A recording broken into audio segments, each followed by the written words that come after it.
Welcome to the English with Kirsty podcast from www.englishwithkirsty.com. Here I'll be sharing with you tips, information and other learning resources so that you can improve your business English.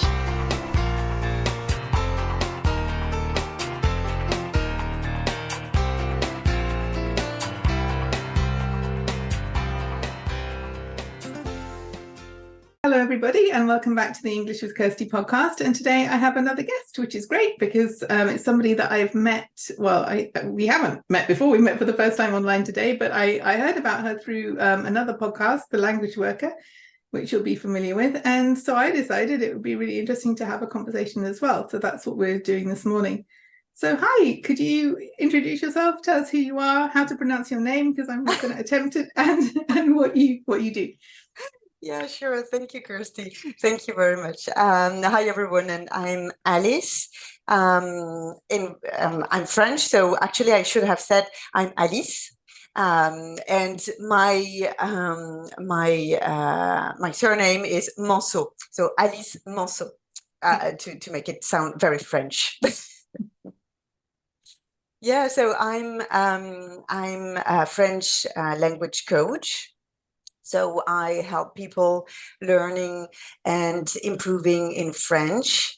And my whole objective, my principal goal is for people to feel like they can be themselves in French. Mm-hmm. So my brand. Sorry, my English is a bit rusty. My brand is Moi-même en français, which in French means myself in French, and it's the name of my podcast as well. Yeah, and I think that's really important. That's something that I talk about too, about people who are learning English, that it's one thing to know a language, but it's another thing to really be yourself and let other people get to know you, what you're really like. And it's hard to do that at the beginning, but once you get to that point in a language where you can be yourself, it's so much more fun and it's much easier, much more enjoyable. So I can see why you want to help people to get there in French as well. Yeah, totally. And once you've gained enough confidence and you feel starting yourself, you are connecting more with others, and you can feel like more part of your new community. And sometimes it reveals parts of yourself that you didn't know. And I really like to say that I accompany people to be and become themselves, because the language journey will unveil certain pieces of you that you didn't know of. So it's a way also to become a person that speaks French and is confident with French, even if it's not totally fluent and 100% confident, but you can. Yeah, I think that's another thing. It's like each language can bring another part of your personality forward, can highlight, I think I don't change who I am, but certainly my personality changes a bit when I use the languages that I know, not the one that I just started learning, but that will come in time. But it's interesting to discover more about yourself through languages, I think, because as you say, that there are things that you didn't know, or things that you maybe didn't feel comfortable expressing even in your first language that become easier in another one, or totally. Ways of expressing yourself. Totally. And you're a bit more rational in another language that not your mother tongue. So sometimes you're bolder, or you can express types of feelings, because there is like this filter of rationality, and there is not so much passion as when you're expressing in your mother tongue. So it's really interesting to see the way you communicate, the way you relate to others in another language. It's really interesting to see that you're not the same person. Yeah, it's a journey. It's an adventure. Totally. So you have a podcast. Did you listen to podcasts before you started your podcast? I mean, why did you decide to start a podcast? And had you had much experience with podcasts before as a end user or somebody that listens to podcasts? Actually, I think I'm like a radio person, so I really enjoyed listening to radio, and so podcast was made listening to radio easier when it first came out. But actually, I do remember. I think I'm quite young, but I do remember when a time where there were no podcasts. So I really remember that, and it was great to be able to listen to programs that you like. I don't know the moment, but actually I hadn't used a podcast to learn a language because back in my school years there wasn't this kind of tool. So I hadn't used it to learn a language. But as there was this new habit of podcasts, I'm telling you like a secret between brackets. Like at first, I didn't know I was doing a podcast. Okay, you just did it anyway. I just started it like I wanted to answer non-French speakers' questions about French. And that was my whole point. I was like, okay, I know that when you learn a language, it's difficult to get an answer to certain questions, because when you're asking to natives, they will just say, oh, that's complicated. Oh, I don't know, grammar things. Oh, I don't really like it. Oh, yeah, you just have to learn that by heart. It's like that. And no, it isn't. Sometimes if you ask the right person, you can have a proper explanation, and you can really improve and have answer to your question, and that's the way you will absorb the language, right? So at first it was my idea to answer people's questions, and so that was the original idea, and I called what was a podcast, but I discovered it, and it was called Allo Allié. Like it's the word we say when we hang up the phone. No, when you want to greet people on the phone, you say "Hello." So it was just the idea, and then the podcast when I finally discovered that I was doing a podcast and that I could get some ideas, and so it evolved afterwards. But that was the original idea. And so, how long has it been going now? The podcast that you have? I think like 2 years. I don't really know. I remember being on December. I think it was maybe December 2020, like something like this, or maybe 3 years. Oh, I really don't know.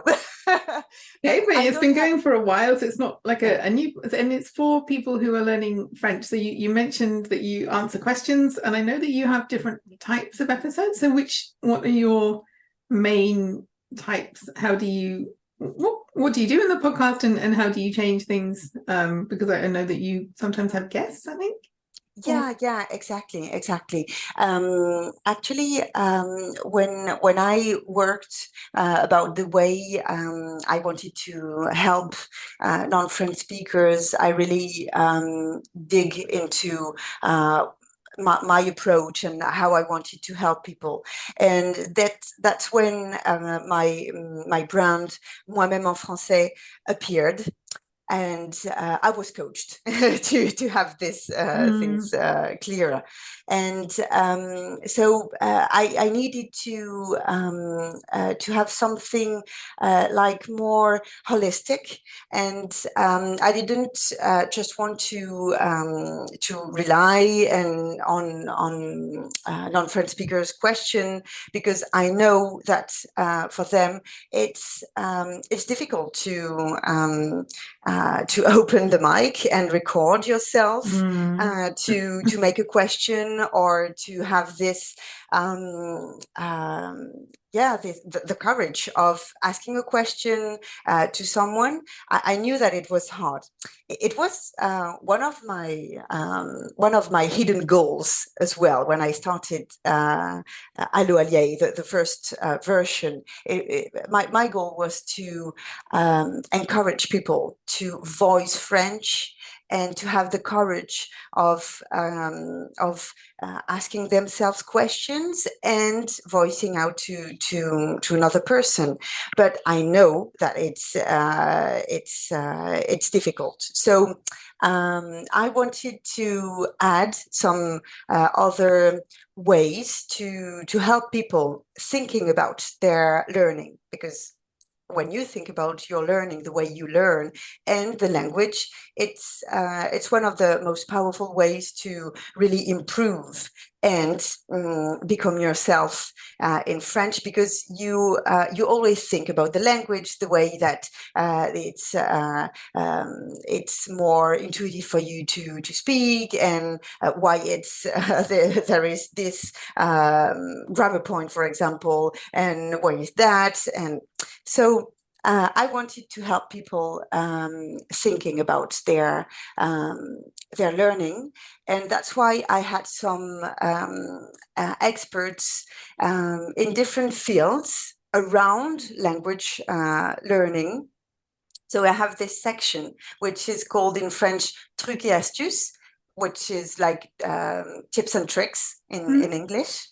And those experts about learning, about French, about learning a language, about expatriation as well, because I do know that living in another country, living abroad, can be hard. And if you do if you learn if you learn a new language because you're expatriated in that country, there are other challenges.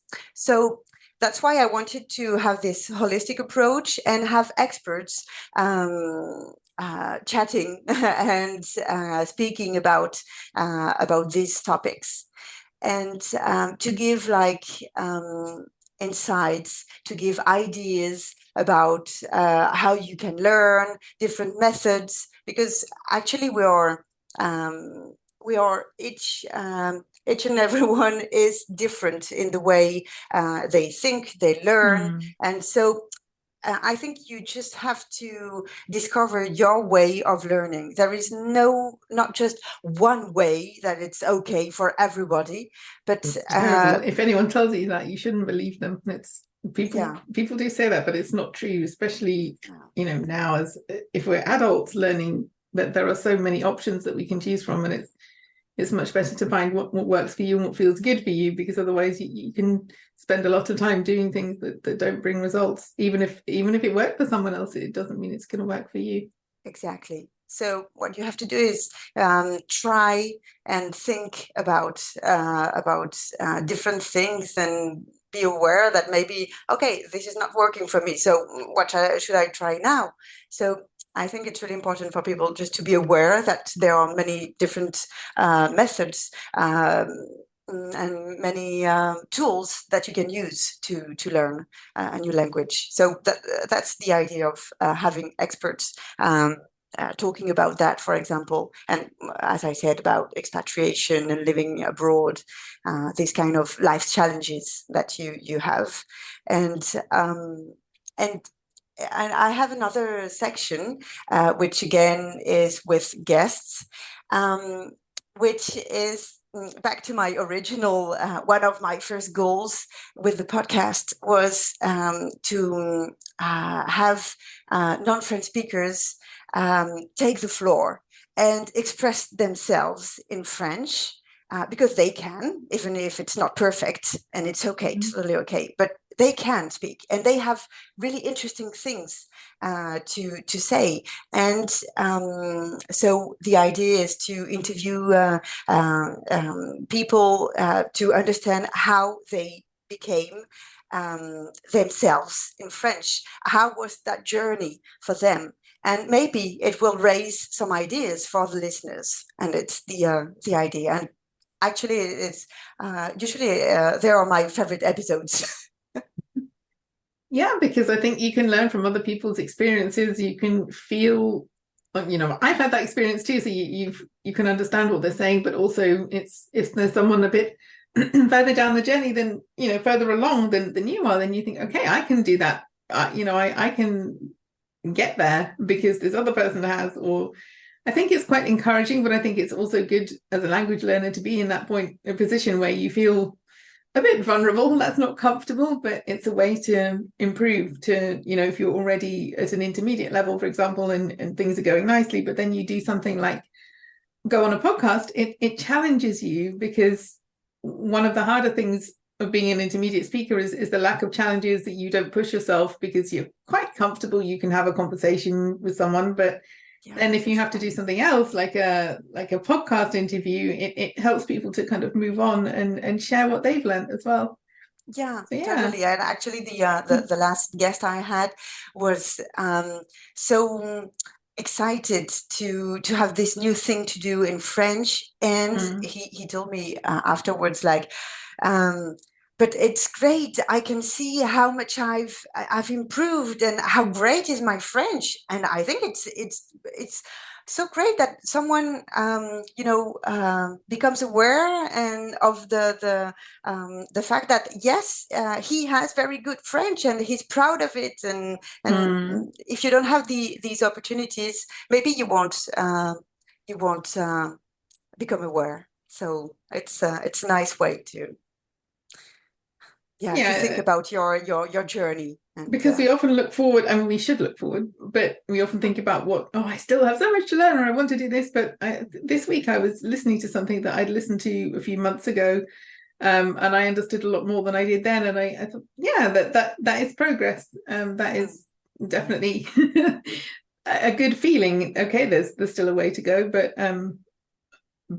I think it's good to recognize the progress that you've made as well, because sometimes we can be a bit hard on ourselves. But it's good. But with the other voices too, I think if you have other French guests, then it's also good for learners to hear different voices. That's what I wanted to do with this podcast as well. I've kind of gone a bit too far the other way now, and I was supposed to do more solo episodes last year, and I didn't do them. I had the ideas, but then I was having fun with the guest interviews, so I want to get a bit more of a balance with that.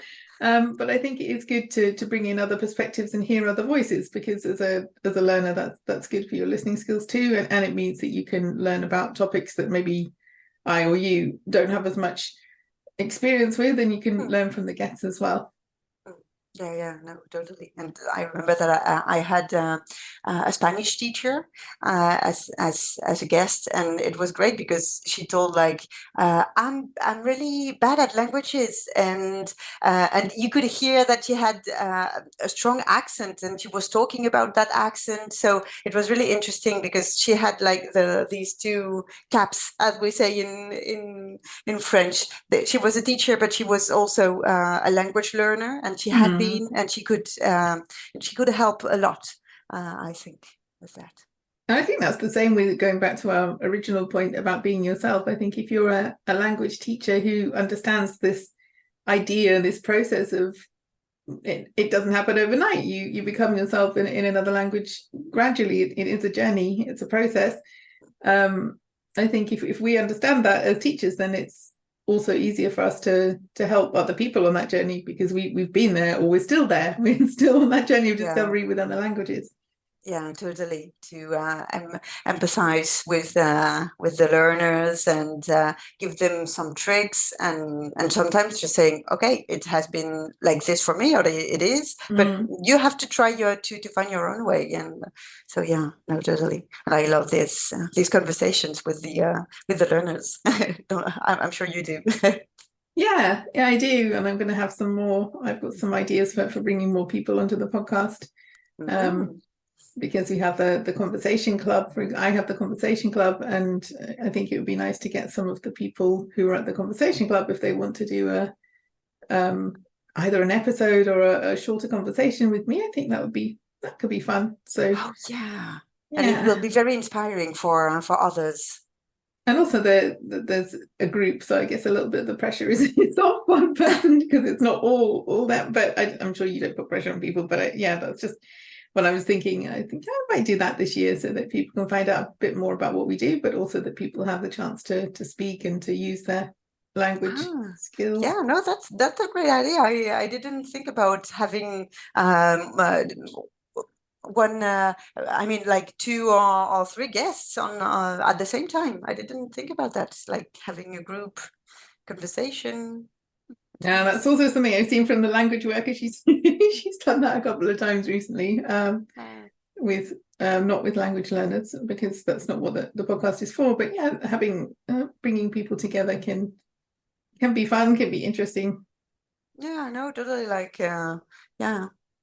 I don't have the word in English, but we have the like tables with different people, experts. Yeah, like a round table, like a. Oh, okay, you say round table. Okay, Yeah. perfect. Like round table. Okay. Yeah, so that's coming up, and well, the participants don't know that yet, but that's coming up. If they listen to the podcast, Surprise! they find out first year. Now they know. And I'm also planning some content on how you can use podcasts to help you to learn a language. So if people are interested in that, they can follow me on LinkedIn. They can sign up for the podcast newsletter, the English with Kirsty newsletter, and then there'll be more information about that. And you have so I'll add the links to the show notes page with your podcast. You have a newsletter too as well, don't you? Yeah. What's in the newsletter? What can people expect if they sign up? Yeah. It's according to the same holistic approach, and it's called La lettre du mois, because moi can be a play on word, because in French moi can mean the month, so monthly letter, right, or myself. Mm-hmm. So it's a play on words about this is the letter of the month, but it's about yourself and myself as well as a teacher. What I want to do is, again, to provoke thoughts, insights, and so I try to tell an inspiring anecdote or from something that I heard in my daily life. And that really provoked some thoughts about who I am, my journey as a French people in Spain, or something about meditation. You know, this kind of thing. Like these are like inspiring bubble that you can pick if you'd like to think about it. And actually, I'm thinking about adapting a bit the newsletter, because up to now, until now, I gave also ideas on how to practice your French. So like a video that I liked and I found interesting, or an activity that you can do, I don't know, when you're biking, or when you're, some activities that I think that can help you improve and practice your French. But actually, ultimately, I thought much about like encouraging people to find answers themselves, which is what coaching is about. You know, you find your own answers, you find your own way to do things, what is good for you, what is good for you at that moment. So I'm actually thinking about maybe not giving an idea, but more encouraging people with a question to find an idea of how they could practice their French. So, but it's not totally clear for me right now. but I do think that it will be more powerful than just giving ideas, because actually internet is full of ideas about how you can practice. So I think what people should think about is more like, how do they want to practice? What is good for them? Yeah, and I think you won't know until you try. I mean, you could, in the end, you could end up doing it both ways. You could have a mixture, or you could move completely to the new way. But I really think that this year I want to try new things and see if they work. And I guess that's kind of where you are, like, thinking that this might be a new way. And I think you're right. There is so much information online, different ways to do things, but really it's about integrating learning a language into your daily life. Because if you just think about it as something, I'm going to have a lesson and that's all, the progress will be really slow. But if you find other ways to bring this language into your life, whether you live in the country where it's spoken or not, if you don't, there are still plenty of things that you can do, and think about doing it in a way that works for you, then I think that'll be great. If you get people thinking, because that is something that, as a language learner, especially as an adult, where we're not going to school and we don't have to be there and there isn't time set aside for homework, it's hard learning as an adult sometimes, and you need that motivation. And I think it's easier to stay motivated if you're doing activities that you have decided for yourself will be useful. Exactly, and that fit into your daily life, because we are busy, and sometimes, maybe if you know that you can listen to a podcast going to the gym, well, this is your life, you know how to that you can. But if I say, listen to a podcast when you're cooking, maybe you're not a cooking person, so the point. Maybe your kitchen is full of people and this is the worst time to listen to anything, because people want your attention, but everyone's life is so different, and you have to be proactive, because a teacher can't do it for you. You have to put some effort in, and you'll maximize the effectiveness of that effort if you do it in a way that has a good chance of working in your life. So getting people to answer those questions is good, because it makes us think. People can help us on our journey, but ultimately it's our journey, and we have to find the answers. Yeah, totally. And I really loved what you say as well. Like, you have to try. Language learning, language is about it's about communication, it's about experiences. So you really have to try, and then you decide whether it was okay or not, and if you want to make it like daily a habit or no. Yeah, you don't know until you try. You might really enjoy something that you didn't think would be fun, but if you and the other way around, sometimes you think like, I really love I really love watching series, so I will watch series in French. But if you don't enjoy watching in French, that is perfectly okay, and maybe you'll find other things to do. So sometimes you just have to be really open-minded, very curious about what can happen within this journey, I think. Yeah, that's a good piece of advice to finish on. So people, be curious, be open to new ideas, and try new things. So I'm going to put all your links on the show notes page. Thank you for coming and sharing your part of your journey and your ideas with us. And thank you, Kirsty. It was great. I really enjoy this kind of conversations. Thank you. Yeah, I'm sure we'll do it again. And for everyone else, have a good week, have fun learning English, and be curious. Be curious in 2024.